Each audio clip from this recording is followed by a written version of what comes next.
যার পেশি শক্তি ছিল, তারা মুসলমান ছিল, তারা কিন্তু টিকে ছিল। কিন্তু আমি এখন সেই যুগটা শেষ হয়ে গেছে। এখন পেশি শক্তির কোনো যুগ না, এখন পরিচ্ছন্ন রাজনীতিবিদদের সম্মান হয়েছে। মানুষ যারা পরিচ্ছন্ন, সৎ, অনেস্ট, ডিসঅনেস্ট না, তাদেরকে মানুষ ভালোবাসে। আমাদের দলীয় তাদের শ্রদ্ধা, সম্মান এবং তাদের নেতৃত্ব আমরা নিয়ে আসার চেষ্টা করতেছি।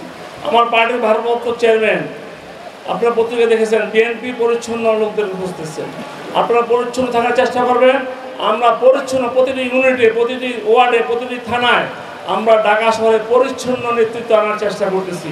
যারা সৎ, যারা পার্টির দুঃসময়ে ছিলেন, যারা আমরা বিশ্বাস করি, যাদের দ্বারা খারাপ কাজ হবে না, মানুষ যাকে ভালোবাসে, মানুষের শ্রদ্ধা যাদের প্রতি আছে, তাদেরকে নিয়ে আমরা আগামীতে কমিটি করবো। কোনো ডিসঅনেস্ট লোকের স্থান বিএনপিতে নাই, পার্টির চেয়ারম্যানও চায় না, আমরা ঢাকা মহানগর উত্তরও চাই না। বন্ধুগণ, আমি 31 দফার কথা বলতেছিলাম। এই 31 দফা কিন্তু আমরা 2 বছর আগেই পূরণ করেছি। এখন সরকার সংস্কার বলে সময় টাকা ক্লিন করতেছে, টাইম পাস করতেছে। আবার ফেব্রুয়ারিতে নির্বাচন দিবে কিনা তাও অনেক সন্দেহ, মানুষের জনমনে সন্দেহ হচ্ছে। আমরা বলতে চাই, শেখ হাসিনার আমরা দেশ ছাড়া করছি না, জনগণ কিনে তারেক রহমানের নেতৃত্বে নির্বাচন অবশ্যই দিতে হবে। নির্বাচন যদি না দেয়, শেখ হাসিনার পরিণতি তাদেরকে ভোগ করতে হবে। আমরা বসে থাকবো না। আমরা 7 বছর কষ্ট করছি। এই দেশের সকল জনগণ আমাদের পক্ষে ছিল, এখনো আছে, ভবিষ্যতে থাকবে। আমরা আপনাদের বলবো, আমরা এমন কোনো কাজ করবো না, এমন কোনো ভুল করবো না যেন শেখ হাসিনার মতো আমাদের পরিণতি হয়। আমাদের নেতাকর্মীরা অনেক কষ্ট করে, অনেক ত্যাগ তিতিক্ষা করে আমরা এই পর্যায়ে চলে এসেছি। আমরা 17 বছর আমাদের ফ্যামিলিতে যেতে পারি নাই, বউ বাচ্চাদের সময় দিতে পারি নাই, মা বোনদের সময় দিতে পারি নাই।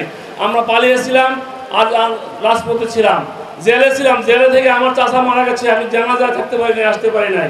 এমনিভাবে আপনারা যারা জেল জুলুম ভোগ করেছেন, কষ্ট করেছেন, আপনাদের বিপদের সময়, পার্টির দুঃসময়ে আমরা আপনাদের, অনেকের মা মারা গেছে, আসতে পারেন নাই, অনেকের বাপ মারা গেছে, আমরা আসতে পারছি, আসতে পারি নাই। কিন্তু শেখ হাসিনা আমাদেরকে অনেক কষ্ট দিয়েছে, অনেক জুলুম করেছে, অনেক অত্যাচার করেছে। আমার নেত্রী খালেদা জিয়াকে কত নিষ্ঠুরভাবে, নির্মমভাবে তাকে বাড়ি ছাড়তে বাধ্য করেছিল। আল্লাহ শেখ হাসিনার বিচার করছে না? এরকম অন্যায় যদি আমরা করি, আমাদের পরিণতিগুলো সেরকমভাবে ভোগ করতে হবে। আপনাকে খেয়াল রাখতে হবে।